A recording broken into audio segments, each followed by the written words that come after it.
Here at Pondering Politics, we have been covering the authoritarian nightmare surrounding the case of Kilmar Abrego Garcia, a man who was unlawfully deported by the Trump administration. Well, the Trump administration just suffered a brutal defeat at the hands of the Fourth Circuit Court of Appeals, and this 7-page opinion is staggering and compelling and eminently quotable and heart moving if you're a politics and civics geek. And it carries warnings that we all need to heed. And to unpack all of this, I have brought in my friend and yours, my Live and Learn co-host, Pisco, an attorney. Pisco, man, this court case. I know we've got a lot to talk about. I'm going to pull up the court opinion here. Why don't you unpack what this court opinion means? Right. So if you guys remember the last time we saw this case, it was at the Supreme Court level. And there, the court held unanimously that when the Trump administration basically kidnapped and deported illegally Kilmar Abrego Garcia to the Secot prison, the mega prison, the black site in El Salvador, that was illegal and against the law, that there was an active withholding of removal protection for Mr. Kilmar Abrego Garcia, and that made it illegal. In addition, the court held that the federal courts do have jurisdiction to hear these claims. And the only question left was, well, what the remedy was going to be. The court narrowed a little bit some of the wording. It basically asked for some additional clarification from the district court on the word effectuate, but upheld completely that the district court had ordered the facilitation of Kilmar Abrego Garcia from the essentially to be released from El Salvadorian custody and returned back home. So that and I'll went also back throw to, in there yeah. too. Then of course President Bukele of El Salvador came to Washington D.C. and met with Donald Trump, and they both put on really not just authoritarian kabuki theater here, but gross in its baseness and pettiness and smugness, where they were both smiling about flouting the Supreme Court's decision. Oh, I don't have the power to return him to you, even if I wanted to. You, Trump. Oh, we don't have the power to compel Bukele to return him, even if we want to. Sorry, Supreme Court. So obviously we've discussed that. So in the context of all of this, what is this decision by the Fourth Circuit Court of Appeals? To give you a little bit of context, in the immediate aftermath of that meeting, the Trump administration has been obstructing the district court in their attempts to get discovery, in the district court's attempt to find out whether or not Kilmar's alive, and to basically order the administration to show its steps, to show what it's doing to facilitate the return. And the Trump administration, which has been angered by the district court's insistence that the Supreme Court's unanimous ruling be obeyed, appealed and asked for another emergency stay of the district court. And so this is a decision on the government's motion for an emergency stay of the district court just doing its job to enforce the unanimous Supreme Court. So that's the setup. Yeah, so let's look through some of this, because I read this. I found the time to read it. It's definitely worth, because this has actually gone viral on Twitter. A lot of legal commentators, legal reporters, and just frankly, people who are interested in politics are sharing various excerpts of this because it's so compelling in its writing and very future looking. So let's look at this. The relief that the government is seeking is both extraordinary and premature. It's difficult in some cases to get to the very heart of the matter, but in this case, it's not hard at all. The language they use, Pisco, again, and feel free to interject at any point. This is Judge Wilkinson. He's a long-term, conservative justice who's actually been, or judge, I should say, who's actually been very sympathetic to some of the executive theories that the executive has more appointed power. by President Reagan. And Reagan, right. Was when we really got the notion of unitary executive theory as we understand it today. So this is not some sort of a purple-haired liberal. Judge, yeah. So he says, the government is asserting a right to stash away residents of this country in foreign prisons without the semblance of due process. He doesn't even say due process, without even the appearance of due process that is the foundation of our constitutional order. He says this should be shocking not only to judges, but to the intuitive sense of liberty that Americans far removed from courthouses still hold dear. That's why. So what he's saying is, even if you don't know anything about the law, just as an American, it should strike your conscience as just something beyond the pale, even just normal Americans. Yeah, and so this other line, we're actually going to use this as an opportunity too. I know to debunk some other things that have been discussed recently about Mr. Abrego Garcia. But The judge says the government asserts that Abrego Garcia is a terrorist and a member of MS-13. Perhaps, but perhaps not. Regardless, he is still entitled to due process. So as I bring up another thing that I know you want to debunk, which is related to this, well, Abrego Garcia is an MS-13 member. Oh, he's a domestic abuser. Would you like to weigh in on what that creates as far as a relationship to due process? Yeah, so there's absolutely no relation between whether or not he even is a member of MS-13 and the nature of what the government has done here. Even if it were true that he was a member of MS-13, what they've done is unconscionable. Even if it were true that he were a longtime domestic abuser and that he had criminal charges for domestic abuse, that would not change anything of the analysis. Now, the truth is always more complicated. Let's start first with this accusation of domestic abuse. It is the case that the wife of Kilmar Abrego Garcia, who filed this in the first place and who has been begging the country to do something about this, so that should tell you something, that at one time, after he had been granted withholding, Kilmar had applied for a civil protective order and made some allegations that there had been sort of a physical conflict and that she was sort of scared of what was going to happen. This is her explanation of what occurred. And remember, this is irrelevant, but this is her explanation. And Josiah, why don't you read it? I'm having a little trouble. Yeah, so it says, after surviving domestic violence in a previous relationship, I acted out of caution after a disagreement with Kilmar by seeking a civil protective order in case things escalated. Things did not escalate, and I decided not to follow through with the civil court process. We were able to work through the situation privately as a family, including by going to counseling. Our marriage only grew stronger in the years that followed. No one is perfect, and no marriage is perfect. That is not a justification for ICE's action of abducting him and deporting him to a country where he was supposed to be protected from deportation.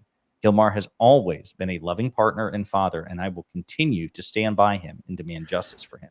So it's a complete red herring. We're not here to assess whether or not Kilmar even did these acts. And the way that the wife of Kilmar paints it is a much different light than what the MAGA apologists are saying online, which is that this guy is a criminal abuser of women, when there is no strong evidence of that at all. If anything, right? I mean, the fact that she's willing to come out and stand so strongly in his defense, and that we have, the testament of people who know him closely, and he appears to be a law-abiding citizen in all other respects, should weight towards us, not thinking that that's true. But even if it were true, right, it's irrelevant. The truth is that they're doing anything that they can to try to see what sticks. The same thing with the MS-13 allegations. We had sort of talked about this before, that there was a police report written some years ago, in 2019 initially, that a police officer said that a confidential source that can't be corroborated accused Kilmar of being a member of MS-13, specifically their Western clique, and that because he was wearing the Chicago Bulls uniform, that was evidence that he was, in fact, a member of MS-13.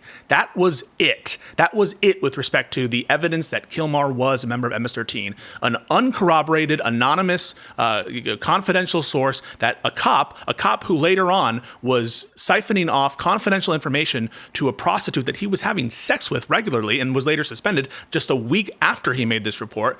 That's all they had to go on. It did not win the day in court. It turned out to be the case that he was granted withholding of removal by a Trump administration immigration judge. An immigration judge is an executive officer in the executive branch under the attorney general. And so in order to believe this, you have to believe that the Trump administration, knowing what they knew about his alleged ties to MS-13, let him out anyway, gave him work permits in 2019, and didn't do anything to this alleged prominent member of MS-13. It does not stand credulity. But even, I stress, even if it were true that he were a member of MS-13, it would not make a difference. And what the administration has done is, yesterday, they tried to have this big song and dance about releasing this information in its original form, redacting only the name of the cop who wrote the report, presumably to try to hide his bad past.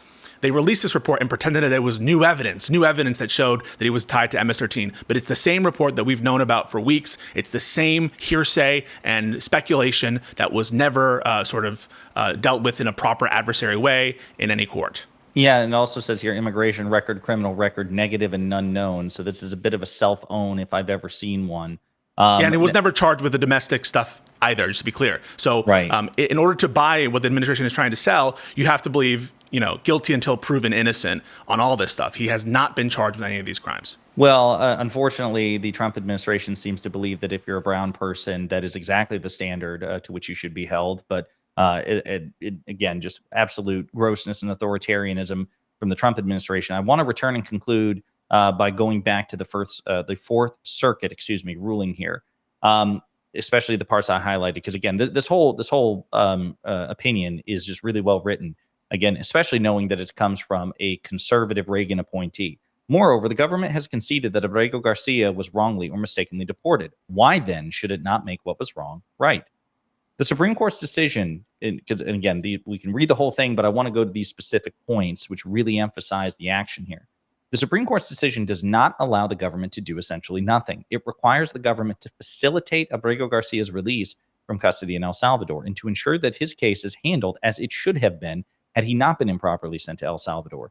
And this is my favorite, what might be my favorite part. Facilitate is an active verb. It requires that steps be taken, as the Supreme Court has made perfectly clear. So we're at the point where a Reagan judge has effectively he's got to teach the Trump administration grammar, okay? Basic meanings. And this was to sort of address the argument that Trump and Stephen Miller were making, that they actually won 9-0 in the Supreme Court. They are actually trying to make the country believe that a unanimous ruling against the Trump administration was a unanimous decision in their favor. And so that's why this court is going through, unanimously, I should say, in this case too, to show the Trump administration that actually you can't just do nothing. Actually, the court was ordering you to do at least something. To take active steps.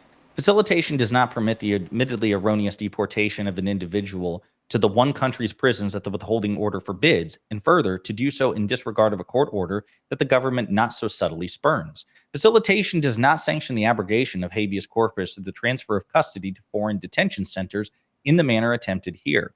Allowing all this would facilitate foreign detention more than it would domestic return. It would reduce the rule of law to lawlessness and tarnish the very values for which Americans of diverse views and persuasions have always viewed. And the differences do not end there. The executive is inherently focused on the ends, the judiciary much more so on the means. Ends are bestowed on the executive by electoral outcomes. Means are entrusted to all of government, but most especially to the judiciary by the Constitution itself. And then this page is the one, Pisco, I'm sure you've seen, that has gone the most viral. And we're going to read this, chilling. The executive possesses enormous powers to prosecute and to deport, but with powers come restraints. If today the executive claims the right to deport without due process and in disregard of court orders, what assurance will there be tomorrow that it will not deport American citizens and then disclaim responsibility to bring them home? And what assurance shall there be that the executive will not train its broad discretionary powers upon its political enemies? The threat, even if not the actuality, would always be present, and the executive's obligation to take care that the laws be faithfully executed would lose its meaning. The basic differences between the branches mandate a serious effort at mutual respect. Okay. And then it goes on like this. And of course, it actually gets into really fascinating conversations that you and I have had about the separation of powers and the relationship between the three branches. And I agree, mutual respect. The judiciary has to tread carefully when tangling with the executive and vice versa. There needs to be a sense of wariness. But the one that's gone viral, Pisco, is again from this Reagan conservative judge that this logic, it's not just people like me. I'm not a lawyer. I'm an exceptionally well-read layman, and not even, lawyers such as yourself who are lawyers, yes, but also have partisan views. This is from a conservative Reagan judge saying the logic and the predicate and the premise that the Trump administration is adopting here could effortlessly be used, not just against American citizens, but specifically political opponents, regardless of citizenship status. So do you feel further validated that a judge is saying, yes, if the Trump administration has its way, it could snap its fingers tomorrow and send you and I to a gulag in El Salvador? Or the judge. Yeah, I've been saying this for weeks now. I've been saying about this case, about the alien enemies deportation case. And so, yeah, I do feel validated, but it's not something that's like very insightful. It was obvious. It was obvious based on what they were doing. And what the court makes clear there is also it wouldn't actually have to be a power they exercised. The fact that they could do it would give them the power to threaten and cajole, just like they're doing right now in every other domain of government activity, from the Federal Reserve Chair and trying to hold that as a sword of Damocles over their head, to withholding funds, to now attacking Harvard University, to trying to take away tax exempt status. In every possible domain where Trump or the executive has, at least some purported power, they have even when they don't exercise it, threaten to exercise it and to bend private actors and really the whole country to their will. And that is the obvious point being made by Judge Wilkinson, and which got a unanimous, sign on by the panel. I've got two quick final questions for you. The first question is, again, if this logic were allowed to stand, what would prevent a future Democratic administration from deporting Stephen Miller or Carolyn Levitt or basically anybody other than Donald Trump, or even perhaps Trump himself, even though he has Secret Service protection as a former president, because he himself is a convicted felon? If left unchecked, what's the limiting principle that would prevent this being turned against the Republicans attempting to weaponize it? There is nothing. If you accept the logic of the Trump administration, they could take U.S. citizens to black sites and kill them, and there would be no remedy. The second question is this setting a stage for a more direct confrontation with the Supreme Court, given that, again, so far, they are just flouting the Supreme Court's order?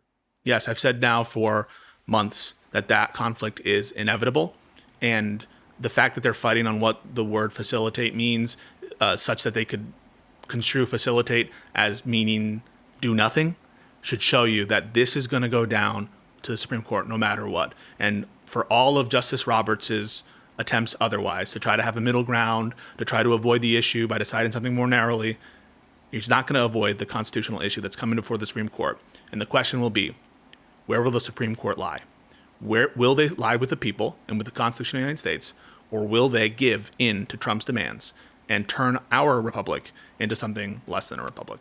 And I'll just close with this. It's not even a question; it's a statement. I think it's sad that we have to ask that question. We should have full confidence of the outcome of this. I will say, to throw Roberts a bone here, I think in this case, if the court blinks, it won't be out of blind ideological composition. In some ways, it's actually worse. I think it's because they will know better. They're just afraid of Trump. They're too afraid to try to escalate this further. So I think if it does make its way back to the Supreme Court, and Roberts does, as you suggest he might, it won't be because he actually agrees with the decision on an ideological basis. It will be because he's afraid of picking a fight with a man who controls, the civil service and, domestic law enforcement and the military, and who is unfettered in his decision. Do you agree with that? If the Supreme Court folds, do you think it will be because they ideologically agree with Trump or because they're afraid of him? I think it's more likely because they're afraid, and I think that's worse. How far we've fallen. Yeah. Well, we'll definitely be keeping track of this. Pisco, I appreciate the debunking of Pam Bondi's bullshit and everything else. And where can people find you? Pisco's Hour on YouTube. Thank you so much, Isaiah. All right. Talk soon.